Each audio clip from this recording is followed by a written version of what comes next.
Nós lembramos que poderão ser feitas perguntas ao palestrantes através daquela filipeta que vocês têm e encaminhar aqui para a mesa, né? E antecedendo a próxima fala, eu gostaria de fazer um pequeno comentário. Quando o senhor foi prefeito em Nova Odessa, era o prefeito Simão Welch. Já foi 4 vezes prefeito, uma pessoa muito carismática na cidade. E ele brincava sempre comigo, ele falava assim: se eu tiver dinheiro, dá para fazer uma galinha cantar, né? Galinha, quem sabe, quem cria esse tipo de animal, a galinha não canta, ela no máximo cacareja, né? Quem canta é o galo. Então ele falava: se tiver dinheiro, a gente consegue fazer. E eu acho que o grande nó dessa questão aí do Plano Nacional de Educação realmente é o financiamento. Não só frente aos recursos que serão necessários, mas também frente à lei de responsabilidade. Depois eu já deixo esse tema para o senhor falar um pouco. Como que nós vamos pagar melhor os nossos profissionais que realmente necessitam de melhores salários, frente a uma lei de responsabilidade fiscal que limita aí os prefeitos, e principalmente na nossa região metropolitana, a maioria das cidades já está muito próxima ao limite que impõe a lei de responsabilidade fiscal. Mas pedindo uma autorização para o Feitosa, eu gostaria de deixar a palavra com a professora Lúcia, para que faça a sua intervenção, então. Obrigada. Eu vou pedir licença para falar, acho que dali, porque daí eu vou acompanhando os slides. Posso quebrar o protocolo e... Permitem? Ah, certo, tá bem. Tá. Não, opa, desculpa. Vamos ver.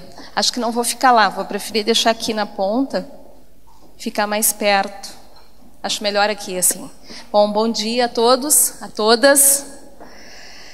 Dizem que o meu sotaque não esconde de onde venho, né? Sou gaúcha, cheguei agora há pouco pela manhã do Rio Grande do Sul, Porto Alegre, minha terra natal. Sou professora da Universidade Federal.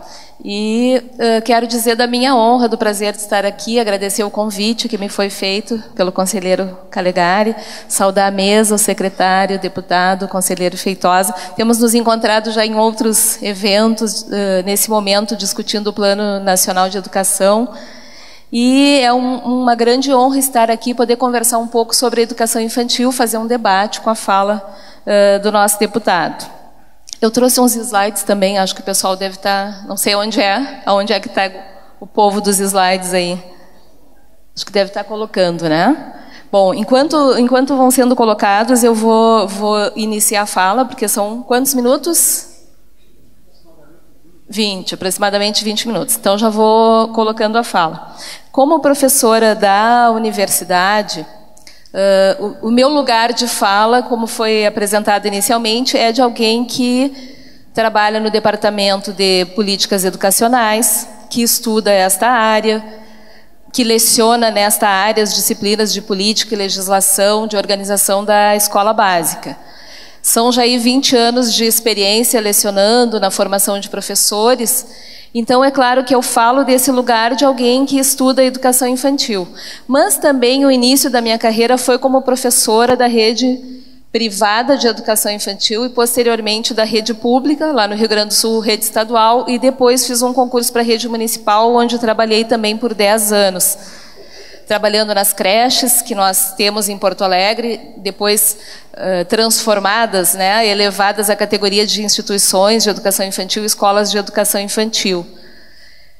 E, além desse lugar de professora do chão da sala de aula, da educação infantil e dos anos iniciais, e também como professora do ensino superior, eu, nesse momento, integro o Movimento Interforos de Educação Infantil, que é o MIEIB, e, nesse movimento, nós defendemos as políticas de educação infantil, políticas de qualidade, defendemos a educação pública para todas as crianças de 0 a 6 anos.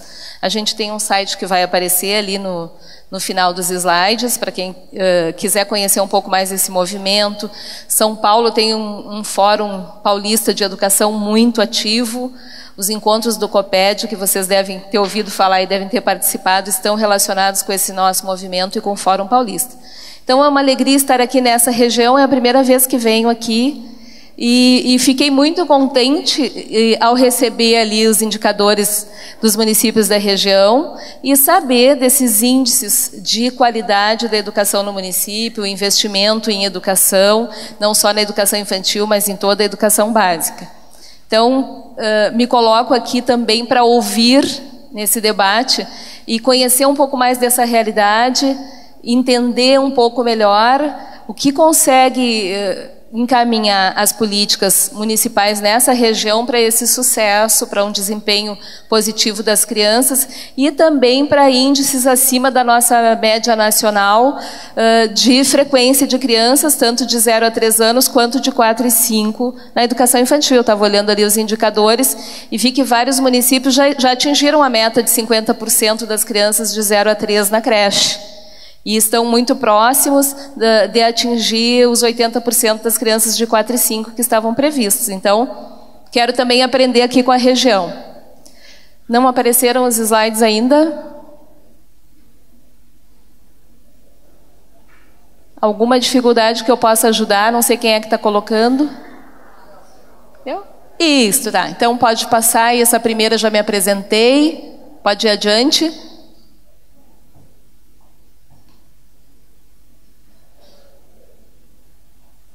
Bom, essa mesa discutindo a universalização da educação infantil, avanços e desafios, eu coloquei ali 2 slides para representar esses desafios mesmo, 2 representações de espaços de educação infantil, para já dar o tom da fala no sentido de que quando a gente está falando em qualidade, a gente está falando não só no acesso, mas a gente está falando na garantia de tudo aquilo que a gente acredita que as crianças dessa faixa etária merecem, né? Então a gente tem que trabalhar realmente do ponto de vista do financiamento com algo bem acima do que aquilo que está previsto, do que aquilo que está projetado, para que a gente consiga fazer a qualidade acontecer, né? Essa universalização, não só colocar uma criança dentro de algum estabelecimento de educação infantil, mas ofertar o direito ao melhor que a gente puder para essa criança, por tudo que nós sabemos que é hoje uma criança da educação infantil.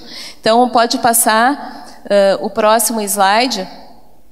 Eu gosto de resgatar na fala que nós estamos considerados como educação básica desde a LDB, e isso nos coloca num lugar de extrema importância. Fez uma mudança não só legal de reconhecer a educação infantil como educação, mas nos colocar como primeira etapa da educação básica nos dá uma importância muito grande, porque nós seremos então a base da educação básica.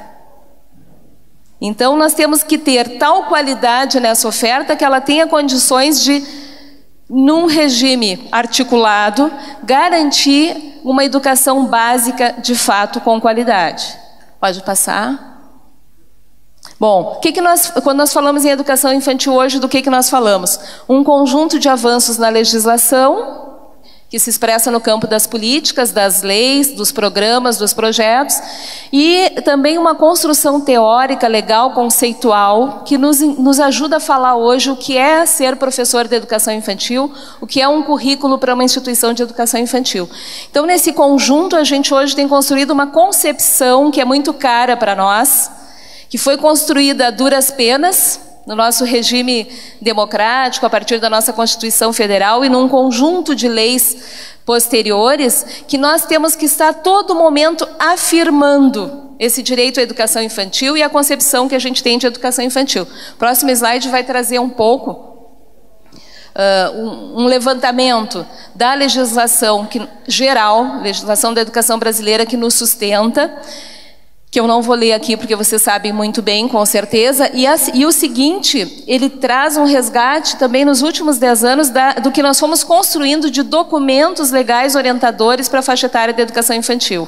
Então vejam que a gente tem uma trajetória aqui de 30 anos de história, em cima de uma construção de um ordenamento legal nacional para toda a educação básica e de um conjunto de documentos específicos que nos dizem de onde nós estamos falando, de que educação nós estamos falando.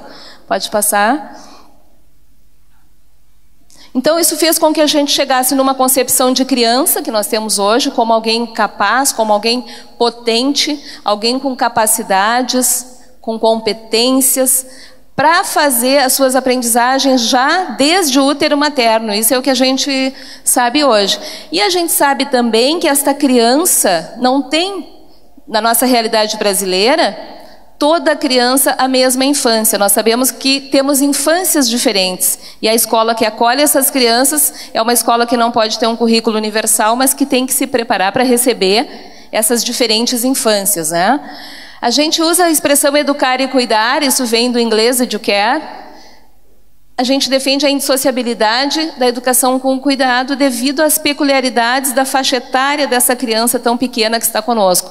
Ou seja, ela não é só um sujeito cognitivo, ela não é só alguém que aprende, mas é um ser biopsicossocial que precisa de um conjunto de cuidados, de atenção em relação à sua segurança, à sua saúde, ao seu bem-estar, que fazem parte do nosso trabalho pedagógico, não é ou o trabalho pedagógico ou o cuidado. O nosso trabalho pedagógico incorpora a necessidade que esse sujeito, aluno, criança de 0 até 6 anos, traz, né? Apresenta para nós. Então, os nossos currículos não são os currículos da escola tradicional. A gente quer ser escola, sim, a gente é educação básica, mas numa outra perspectiva, um currículo centrado na criança, na sua imaginação, na fantasia, nas possibilidades operatórias que ela tem nesse momento, nas possibilidades sociais e afetivas, numa parceria com a família, porque a nossa ação é complementar, com currículo e estabelecimentos próprios para a oferta desse atendimento dentro da qualidade, reconhecendo a diversidade e, como bem falou o nosso deputado, com profissionais habilitados, né? Professores formados, como diz a LDB, em curso superior, licenciatura, para atuar na educação infantil. Pode passar. Bom, esses avanços, então, eles vêm de diferentes campos, eles articulam diferentes campos e se expressam, então, na legislação, no campo social, no campo científico e no campo da gestão. Então, a gente está falando hoje de um outro paradigma em relação a 30, 40, 50 anos atrás da nossa realidade de educação infantil. Próximo, por favor.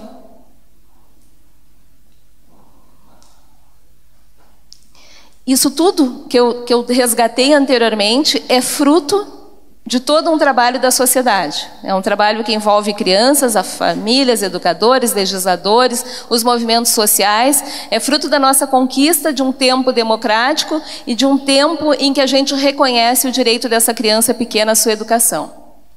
Pode passar. Bom, então agora, entrando especificamente no nosso plano, a gente está discutindo aqui esse novo plano, 2011-2020, e a gente faz um contraponto desse plano com o plano anterior, ainda colocando que para aquilo que a gente espera, esse plano apresenta algumas inovações, esse projeto de plano, ele tem algumas ausências e ele nos traz algumas tensões. Pode passar? Bom, o que ele nos traria de inovações? Ele é um plano muito enxuto se comparado com outro, né? Isso pode ser uma coisa positiva no sentido de que ele tem poucas metas e ele poderia então focar e determinar prioridades dentro do campo da educação que viessem a beneficiar o país inteiro a partir de uma orientação para os planos estaduais e para os planos municipais. E ele institui o Fórum Nacional de Educação e reconhece a nossa CONAE, a Conferência Nacional de Educação, com a qual a sociedade toda se envolveu nos últimos 2 anos, reconhece como legítima e então a gente pode dizer que para este plano nós temos já construído um conjunto de propostas que a sociedade discutiu nos últimos anos, representando seus avanços. Pode passar. Bom, o que a gente viu de ausências nesse plano? Diagnóstico, novamente, nós temos um plano que não traz um diagnóstico do que aconteceu nos últimos 10 anos, como foi muito bem trazido pelo deputado, os estados e municípios não construíram seus planos estaduais ou municipais, portanto, também tem dificuldade de ter elementos para identificar a sua realidade, saber a sua oferta, saber a sua demanda. Faltam metas intermediárias nesse plano, porque a gente sabe que se nós deixarmos como meta projetada lá para 2020 atender 50% das crianças, os sucessivos governos municipais e estaduais deixam para mais adiante, então, para um outro, né, que vai dar continuidade numa outra gestão, que ele que vai começar, então, de fato, algumas ações. Então, o plano precisa ter metas intermediárias, com objetivos específicos e estratégias, para que nós, população, possamos fazer o controle social desse plano, possamos acompanhar nos nossos municípios e estados o que está acontecendo. Falta a indicação das responsabilidades, que também foi trazida aqui. Sem regime de colaboração entre os entes federados, nós não vamos conseguir fazer este plano acontecer, nem este plano, nem esse projeto que está aí, acontece sem um regime de colaboração. Falta também nesse plano, nas metas, um detalhamento de indicadores de equalização, para que a gente consiga tornar a oferta, o acesso à educação infantil mais igual entre brancos, entre negros, índios, as comunidades do campo, entre as classes A e B e a classe C e D e E, etc. e tal, né? Então a gente precisa resgatar, a partir de algumas políticas de equidade, um acesso mais universal, como diz essa mesa, né? Um acesso mais universal à educação infantil. E ele não inclui detalhes, então, uma linha de base para a gente poder projetar essas metas intermediárias. Pode passar.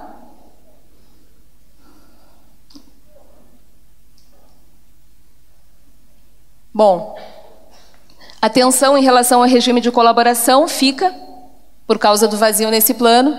O aumento de gasto da União com a educação é uma questão que precisa ser colocada, como já foi dito anteriormente, senão a gente não consegue avançar. A partir da distribuição dos recursos que nós temos hoje, a disparidade entre a arrecadação da União, que arrecada mais de 50%, e que investe o mínimo, tem o mínimo de responsabilidade em relação à educação básica, a gente realmente não consegue que os municípios assumam a integralidade da universalização da oferta da educação infantil. E aí, então, nós também estamos propondo ampliar as vinculações para que cada ente federado tenha maior investimento na educação, além da busca de novas receitas para que a gente consiga ampliar o recurso necessário para poder dar conta das metas. Pode passar. Bom, comparando então os dois planos, acho que está escrito errado lá, né? Uma comparação entre os dois planos. Eu trouxe esse slide para a gente ver como, apesar de ter nos passado 10 anos,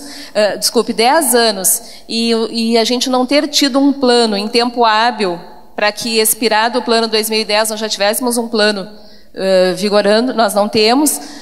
Apesar disso, a gente pode ver que o novo plano, ele não avança em relação à demanda de oferta da educação infantil. O que dizia a Lei 10.172, o Plano Nacional 2001-2010?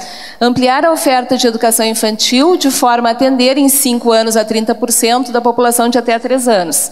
Não foi atendido, já vimos apresentado anteriormente que nós estamos em torno de 18%. E chegar a 60% da população de 4 a 6 anos até o final da década, alcançando 50% das crianças de 0 a 13 e 80% de 4 e 5. Vejam que, além da gente não ter atingido aquilo, o novo plano, ele repete aquela meta. Ele repete o mesmo objetivo.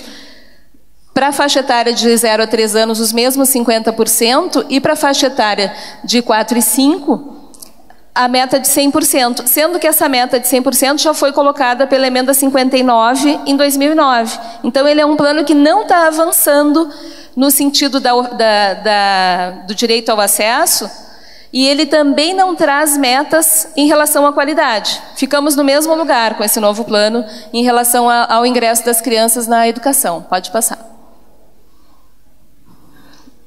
Esse aqui, acho que acabei falando já anteriormente, né, o que nós atingimos, os 18%, ali com dados de 2008, e 72% para a faixa etária de 4 a 6 anos.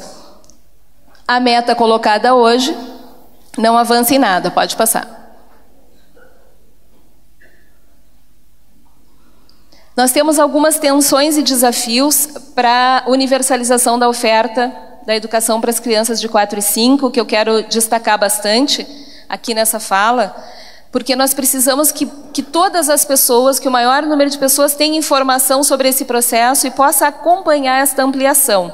Então, acreditamos que esta meta de atingir 100% das crianças de 4 e 5 anos na escola seja atingida dentro desse novo plano, com o corte de 2016, conforme determina a emenda constitucional. O que nós precisamos para isso? Nós precisamos de muitas escolas, porque a gente tem um grande número de crianças ainda fora, pelo menos 20%, 25% em alguns estados e municípios a gente está com as crianças fora, além daquela desigualdade regional e a desigualdade nos estados, como também foi apresentado anteriormente.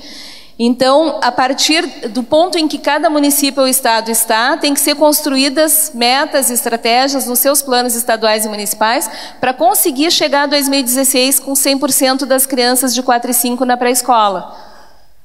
E ainda, sobre esta meta, vai ter que ser terão que ser criadas metas de equidade, porque nós sabemos que é o quinto mais pobre que está fora do direito à educação infantil. Nós sabemos que a população negra, parda, os índios, a população rural está mais fora ainda da educação infantil, ou seja, a oferta que nós temos é desigual, ela está centrada nos grandes municípios urbanos, os municípios industrializados.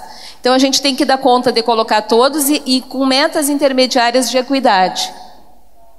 Nós tivemos uma ausência de discussão sobre essa obrigatoriedade da matrícula com a sociedade em geral. Então, por onde eu tenho ido e falado sobre esse assunto nas minhas aulas com os alunos, ontem à noite eu tinha aula na universidade, e falávamos sobre esse assunto, e é um desconhecimento no meio universitário que se tornou obrigatória a matrícula para as crianças de 4 e 5 anos, até 2016, além da faixa etária de 14 a 17, como diz a emenda.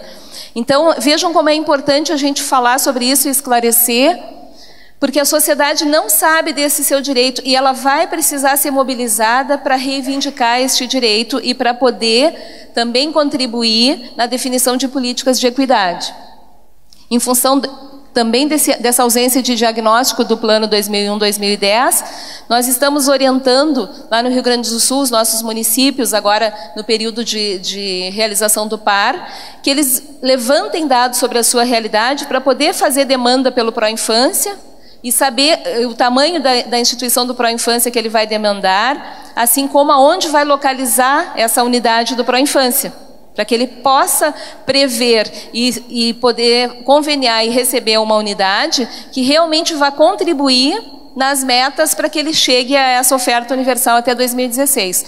A gente tem alguns complicadores nesse processo, porque os municípios ainda estão vivendo a implementação do ensino fundamental de 9 anos, então a gente tem uma sobreposição da faixa etária de 6 anos, crianças com 6 anos na educação infantil, que não aniversariaram até 31 de março daquele ano em que ingressam no fundamental, e crianças com 6 anos já no primeiro ano do ensino fundamental, porque fizeram aniversário até 31 de março. Então esse é um outro complicador que a gente percebe uma dificuldade nos municípios para gerenciar a organização de seus sistemas, para fazer as propostas pedagógicas, para adequar os seus currículos, para ver a formação de professores e quais professores devem estar nesses espaços com essas crianças, né? A mesma criança de 6 anos, com um mês de diferença, ou está na educação infantil ou está no primeiro ano do ensino fundamental. A gente teve um movimento de municipalização bastante forte, o Rio Grande do Sul viveu isso muito forte no último governo estadual. Então os municípios têm uma sobrecarga de demanda, tanto da educação infantil quanto dos anos iniciais, para fazer essa organização, nesse mesmo processo de implementação da emenda 59. E aí a gente está chamando a atenção para duas questões, aí eu falo da minha experiência do Rio Grande do Sul, mas também pelo movimento nacional que a gente tem discutido, já começa a aparecer redução da oferta de educação para 0 a 3. Então aquela meta de 50% que não foi atingida, nós ficamos em torno de 18% na média nacional, ela corre um risco na sua ampliação, porque os gestores vão, nesse momento, priorizar aquilo que se tornou obrigatório, que é a faixa etária de 4 e 5. Inclusive, as unidades do Pró-Infância vão sendo direcionadas para um maior número de turmas de crianças de 4 e 5, quando se esperava que este fosse um momento de ampliação do 0 a 3, com o regime de colaboração, né, com a instituição conveniada com a FNDE. E também já sabemos de movimentos de redução do tempo integral, do direito ao tempo integral, que a gente defende esse direito ao tempo integral já a partir da Constituição como um direito da criança e da família. A gente sabe que a faixa etária é de 0 a 3. Muitas crianças ainda permanecem em casa, nas famílias que têm essa condição, ou que a mãe não trabalha, ou que tem uma outra estrutura, mas a gente tem um conjunto de mulheres trabalhadoras que precisam dos espaços de educação das crianças pequenas em tempo integral. Isso não só para o 0 a 3, mas também para o 4 e 5. Mas nós temos observado que 4 e 5, na maioria das redes, já está desaparecendo a oferta de tempo integral, o direito ao tempo integral, para ceder lugar a uma ampliação de vagas. Então, isso é uma questão que nós precisamos estar atentos, porque pela diretriz curricular, a educação infantil tem função pedagógica, mas também tem função social. Então, é um aspecto importante para a gente atender. Pode passar, por favor.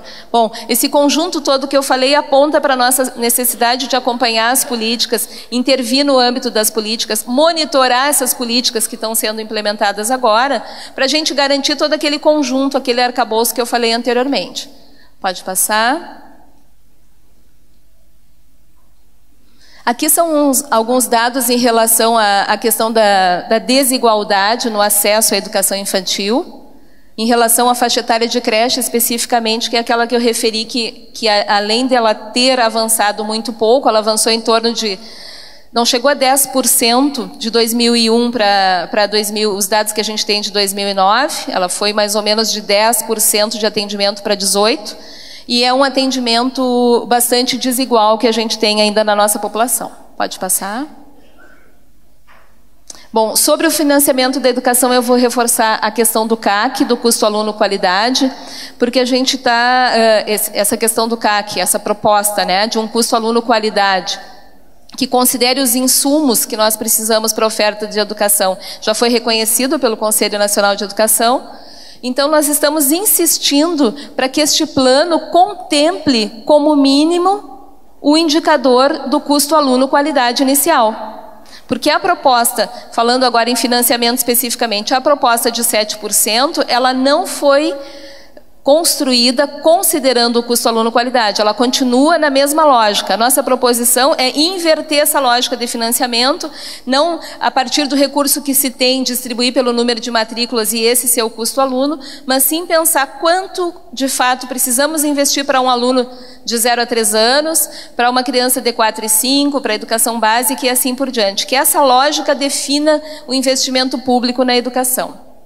Por isso, então, os 10% a gente assina junto à nota técnica que a Campanha Nacional pelo Direito à Educação divulgou. Pode passar. Bom, essa meta eu já comentei anteriormente, que é a questão de que nós não avançamos nada no texto do Plano Nacional anterior para este. E agora eu pergunto se eu tenho mais alguns minutos ou já encerrou meu tempo. 5 minutos? Então eu posso ir adiante. Agora eu vou começar a apresentar um conjunto de emendas que nós fizemos ao projeto do Plano Nacional de Educação. A nossa criança de 0 a 6 anos, a educação infantil, está contemplada na meta 1, uma meta muito enxuta, com 9 estratégias, e a gente fez, então, algumas propostas modificativas e algumas propostas aditivas e também propostas supressivas para essas metas. Então, acho que eu consigo passar rapidamente, eu não vou ler o que está ali, mas vou comentar cada uma delas, para vocês saberem o que está proposto no atual projeto de lei do Plano Nacional de Educação. A 1 eu já comentei, pode passar então, não avançou em nada, continuamos com aquilo que já estava previsto no plano anterior.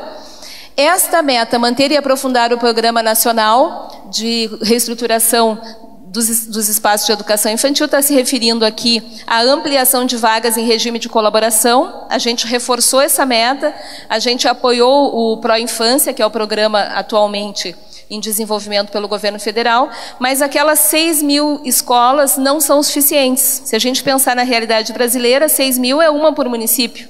E a gente sabe que tem municípios com uma demanda muito grande, né? O meu, Porto Alegre, são 20 mil vagas. Como é que essas 20 mil vagas vão acontecer né? Então, a gente precisa de outras políticas para além do pró-infância. A gente defende que o pró-infância seja mantido, que outras políticas sejam pensadas e que o regime ali de responsabilização dos entes federados seja modificado, como já foi falado antes. Uma reforma tributária é necessário.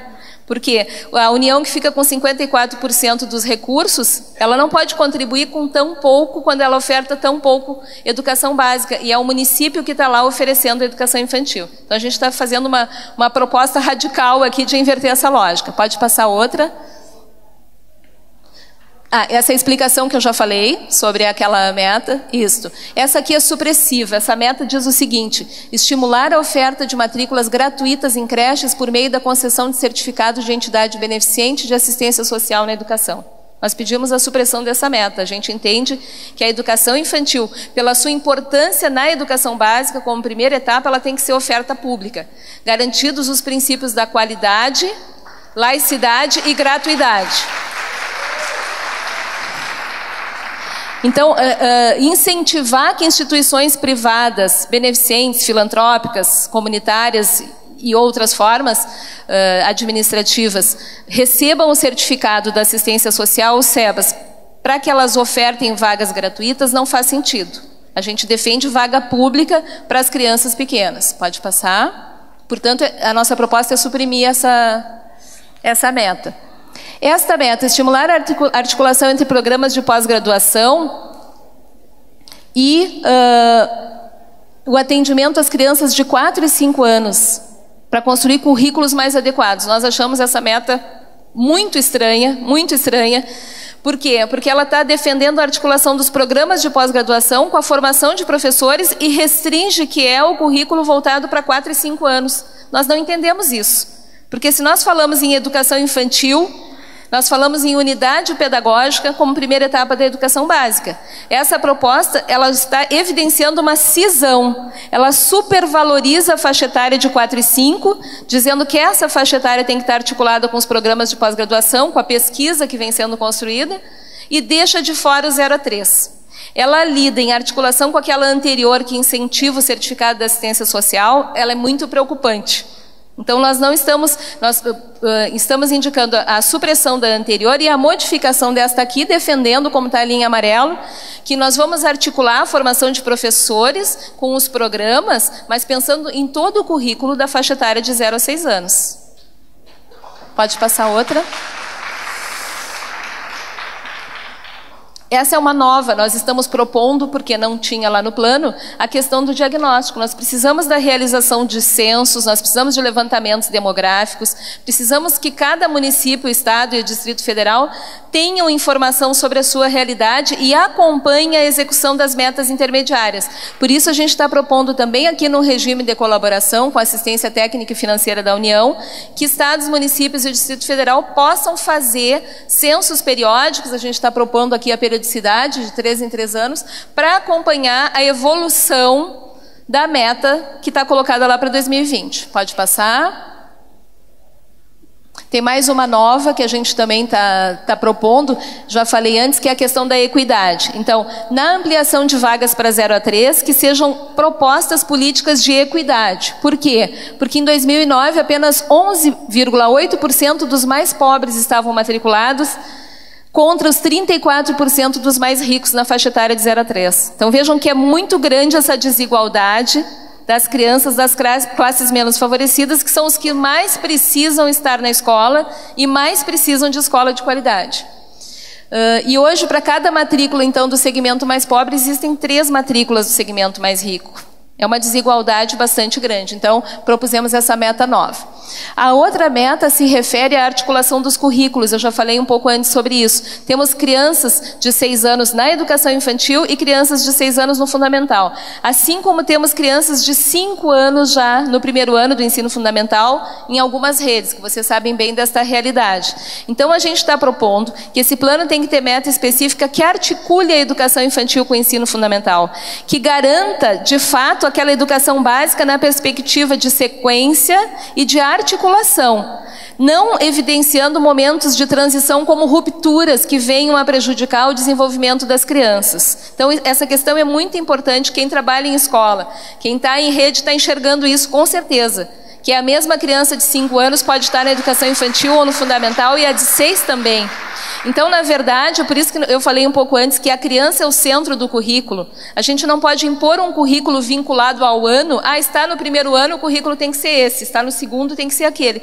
Esse currículo tem que ser pensado na criança de 5 anos, na criança de 6 anos, independente de onde ela estiver. Isso é responsabilidade dos gestores, dos coordenadores pedagógicos, supervisores educacionais, né? Pode passar, acho que estou chegando já no finzinho. Esta outra, garantir o acesso em tempo integral, também já falei. O acesso ao tempo integral tem que ser mantido. É um direito das crianças e das suas famílias. Ele não pode ser reduzido para a expansão mais rápida, para que se atinja as metas mais rapidamente. Como eu falei antes, não é só questão de colocar a criança na escola. É colocar a criança na escola com direito à educação de qualidade. Isso, acho que tem mais uma? Já falei também da articulação com o ensino fundamental. Nós fizemos 2 metas específicas sobre isso. Uma sobre a transição e outra sobre o currículo. Pode passar. E aqui deixei os contatos, então. O meu contato, o nosso contato do Movimento Nacional. E eu convido que vocês entrem no nosso site e se cadastrem para receber a nossa mala direta com as informações sempre atualizadas da educação infantil. E esse caderno que nós lançamos há 1 mês, é um caderno novíssimo. Ele é caderno Insumos para o Debate, ele foca especificamente a emenda 59 e ele está disponível para download no nosso site. Então, por favor, entrem lá, vão na biblioteca e baixem este caderno que discute a implementação da emenda 59 e a universalização da educação infantil para 4 e 5. Muito obrigada pela atenção. Obrigado aí a professora Maria Lúcia Flores.